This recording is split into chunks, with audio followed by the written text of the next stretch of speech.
Caríssimos alunos do curso de Licenciatura em História da Uninter, como é que vocês estão? Eu espero, como sempre, que vocês estejam ótimos. Aqui quem fala a vocês é o professor Dr. André Cavazzani, coordenador do curso de Licenciatura em História, nesta iniciativa da Escola Superior de Educação e também do Grupo Uninter, que nós chamamos de Conversa Acadêmica. Como diz o nome, uma conversa envolvendo assuntos pertinentes com relação àquilo que nós estamos estudando, certo? Hoje vou trazer à baila aqui para nós conversarmos uma questão muito importante que envolve as relações entre história e memória, certo? Relações importantíssimas, visto que a memória é a matéria-prima da história e, ao mesmo tempo, memória não deve se confundir com história. São coisas diferentes. O historiador é aquele que problematiza as memórias. E um aspecto da memória é o fato de que ela está intimamente ligada à construção das identidades, tanto das identidades individuais como das identidades coletivas, certo? Se construir do ponto de vista identitário, em geral, é olhar para o passado. A minha filha mais velha não me deixa mentir. Esses tempos no carro, ela tem 7 anos, ela estava interessada em saber quem foi a primeira, mas a primeira mesmo, a primeiríssima pessoa da nossa família, né? Por que ela me faz essa pergunta?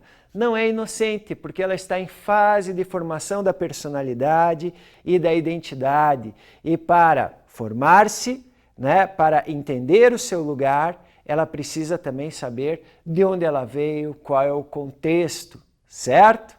Bom, a questão que nós vamos trabalhar agora fala um pouco sobre tudo isso. Vamos para ela? Estamos aqui em plena atualidade. Que objeto atualmente suscita mais investigação e a reflexão dos historiadores, em colaboração com outros especialistas das ciências humanas e sociais, do que a investigação da memória coletiva, base da busca da identidade? Pois é, gente, né? A memória, de fato, ela é um objeto importantíssimo para os historiadores. Quem diz isso é o Jacques Le Goff, prefaciando um livro clássico que todos vocês precisam ler e conhecer, de Marc Bloch, chamado A Apologia da História ou O Ofício do Historiador. Gente, leitura obrigatória para vocês, certo? Depois dessa introdução, vamos para as questões? Olha lá.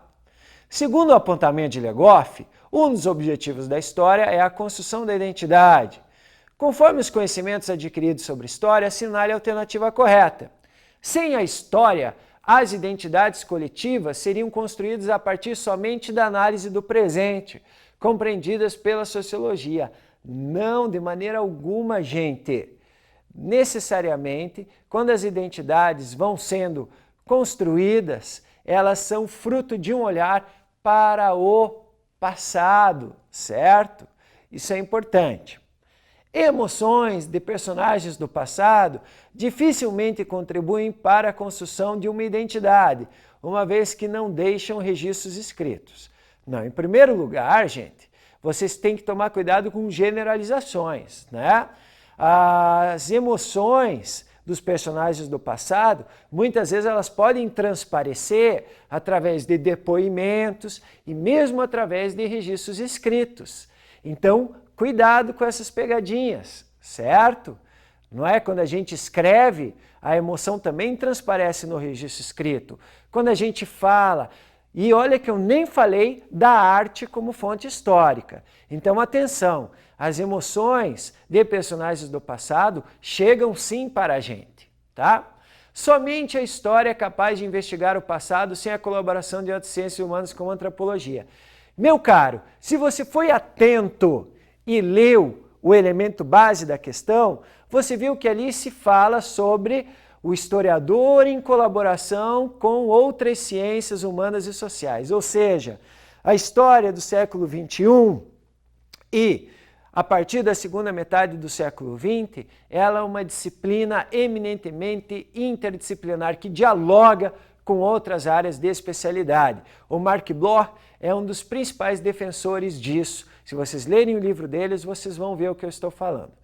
Finalmente, a questão é: a investigação do passado serve para buscar conhecimentos, porém a análise documental dificulta a construção das identidades, pois confunde passado e presente.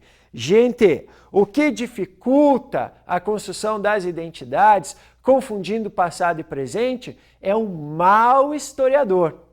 O bom historiador, ele olha para as fontes e mostra para os seus interlocutores aonde está o passado, aonde está o presente, aonde estão as rupturas e onde estão as permanências. Isso é o bom historiador.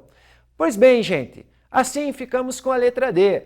O estudo da história propicia a busca pela nossa própria identidade, pois as vidas dos personagens do passado ajudam a compreender as pessoas dos dias de hoje. E entre as pessoas dos dias de hoje, venham aqui comigo, a nós mesmos. Exatamente. O grande barato de estudar história é que o estudo da história também é, de certa maneira, um exercício de autoconhecimento, mesmo que seja a construção do seu autoconhecimento em relação àquilo que é diferente de você. Tá bom, gente? Um abração, prazer falar com vocês como sempre. Fiquem bem, até mais!